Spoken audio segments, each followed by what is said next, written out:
Hello student, जय श्री राम। तो देखिए, मैं आपके लिए एक महत्वपूर्ण प्रश्न लेकर आया हूं जो कि 5 अंक के हैं और computer science and engineering 4th semester का सब्जेक्ट है database and management system.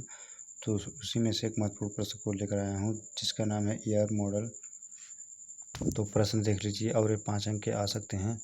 ER model क्या है, डेटाबेस में किस प्रकार प्रयोग किया जाता है, इसके लाभ एवं हानि लिखिए। तो इसके बारे में हम अध्ययन करेंगे। ईआर मॉडल एक एंटिटी रिलेशनशिप मॉडल है। ईआर मॉडल जो है वह एक एंटिटी रिलेशनशिप मॉडल है। यह एक हाई लेवल डेटा मॉडल है। इस मॉडल का उपयोग किसी स्पेसिफिक सिस्टम के लिए डेटा एलिमेंट्स और रिलेशनशिप को परिभाषित करने के लिए किया जाता है। देखिए, इसका प्रयोग किसी स्पेसिफिक सिस्टम के लिए डेटा एलिमेंट और रिलेशनशिप को परिभाषित करने के लिए किया जाता है। एंटिटी रिलेशनशिप मॉडल किसी संस्थान या बिजनेस समूह के डाटा का बेसिक लॉजिकल रिप्रेजेंट होता है। एंटिटी रिलेशनशिप मॉडल किसी संस्था या बिजनेस समूह के डाटा का बेसिक लॉजिकल रिप्रेजेंटेशन होता है। एक ईआर मॉडल को आमतौर पर एंटिटी रिलेशनशिप चित्र नीचे दिखाया गया है उस चित्र को के रूप में व्यक्त किया गया जाता है। यह ईआर मॉडल का ग्राफिक प्रस्तुतिकरण होता है। एंटिटी रिलेशनशिप मॉडल का रियल वर्ल्ड अर्थात डाटा के नियमों पर आधारित होता है।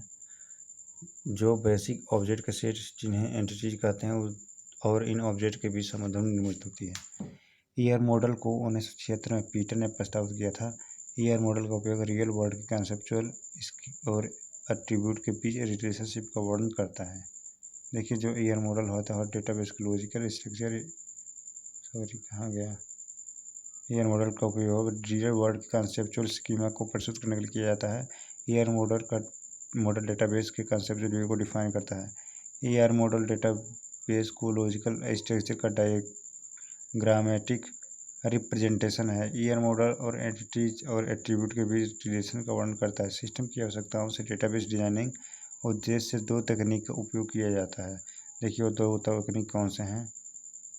Top down approach, known as entity relationship modelling. दूसरा है bottom up approach, known as normalization. उदाहरण के लिए मान लीजिए कि हम एक स्कूल डेटाबेस डिजाइन करते हैं। इस डेटाबेस में छात्र का पता, नाम, आईडी, आयु आदि एट्रीब्यूट के साथ एक एंटिटी होगी। शहर, सड़क का नाम, पिन कोड आदि जैसे एट्रीब्यूट के साथ पता एक और एंटिटी हो सकता है और उनके बीच एक रिलेशनशिप है। देखिए, एंटिटी स्टूडेंट है, जो स्टूडेंट होगा वह एंटिटी होगा। यह एम्प्लॉय भी रह सकता है और इसके जो एड्रेस हैं, नेम है, आईडी है, एज है, ये सभी इसके एट्रीब्यूट होंगे। Advantage of ER model. Conceptually it is very simple. ER model का बहुत सरल है।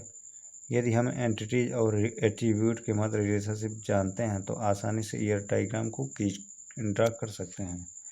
दूसरा पॉइंट है better visual representation. ER model database के किसी भी लॉजिकल स्ट्रक्चर का एक आरेखीय प्रदर्शन है। ईआर मॉडल डेटाबेस के किसी भी लॉजिकल स्ट्रक्चर का एक आरेखीय प्रदर्शन है। ईआर मॉडल को देखकर हम एंटिटी और रिलेशनशिप के बीच रिलेशन को भी आसानी समझ सकते हैं। Effective communication tool. यह डेटाबेस डिजाइनर के लिए एक प्रभावी कम्युनिकेशन टूल है।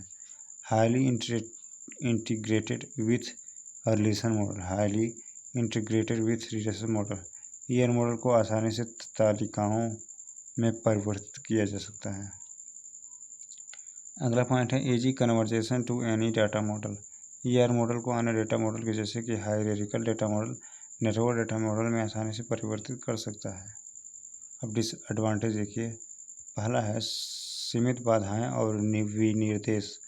सीमित बाधाएं और विनिर्देश यानी कि लिमिटेड कंस्ट्रेंट्स एंड स्पेसिफिकेशन। अगला है loss of information content. ER model में कुछ जानकारी लॉस्ट या हाइड हो जाती हैं। Limited relationship representation. ER model अन्य डेटा मॉडल जैसे रिलेशनशिप मॉडल आदि की तुलना में सीमित रिलेशन का प्रतिनिधित्व करता है। No representation of data manipulation. ER model में डाटा मैनिपुलेशन को प्रदर्शित करना मुश्किल होता है। No industry standard for notation. ER model विकसित करने के लिए एक मानक संकेतन स्टैंडर्ड है। और इसके साथ साथ ये भी 5 अंक इसके साथ साथ नहीं, लेकिन ये भी 5 अंक का महत्वपूर्ण प्रश्न है। इसको मैं बता दे रहा हूँ। ईआर मॉडल के विभिन्न नोटेशन को समझाइए। डेटाबेस नोटेशन का उपयोग करके दर्शाया जा सकता है। डेटाबेस जो होता है उसे नोटेशन का उपयोग करके दर्शाया जाता है। ईयर डायग्राम में कार्डिनलिटी को व्यक्त करने के लिए नोटेशन का उपयोग किया जाता है। ये नोटेशन इस प्रकार हैं। रिप्रेजेंट एंटिटी, देखिए एंटिटी को इस प्रकार रिप्रेजेंट किया जाता है और एट्रीब्यूट को इस प्रकार रिप्रेजेंट किया जाता है। एट्रीब्यूट यहाँ लिखा है रिप्रेजेंट एट्रीब्यूट, और जो रिप्रेजेंट रिलेशनशिप का चिन्ह है। Links attribute to entity set or entity set relation, मतलब एक एंटिटी से दूसरे, एक एट्रीब्यूट से दूसरे एट्रीब्यूट या फिर एक एंटिटी से जो एट्रीब्यूट जुड़े होते हैं तो एक मध्य में जो होता है वही यह होता है। रिप्रेजेंट मल्टीवैल्यूड एट्रीब्यूट, देखिए 2 बार सर्कल होगा तो रिप्रेजेंट मल्टीवैल्यूड एट्रीब्यूट होगा।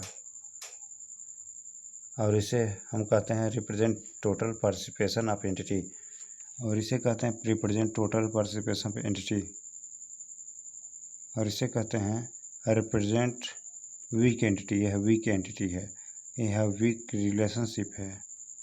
यह रिप्रेजेंट एक कंपोजिट एट्रीब्यूट है।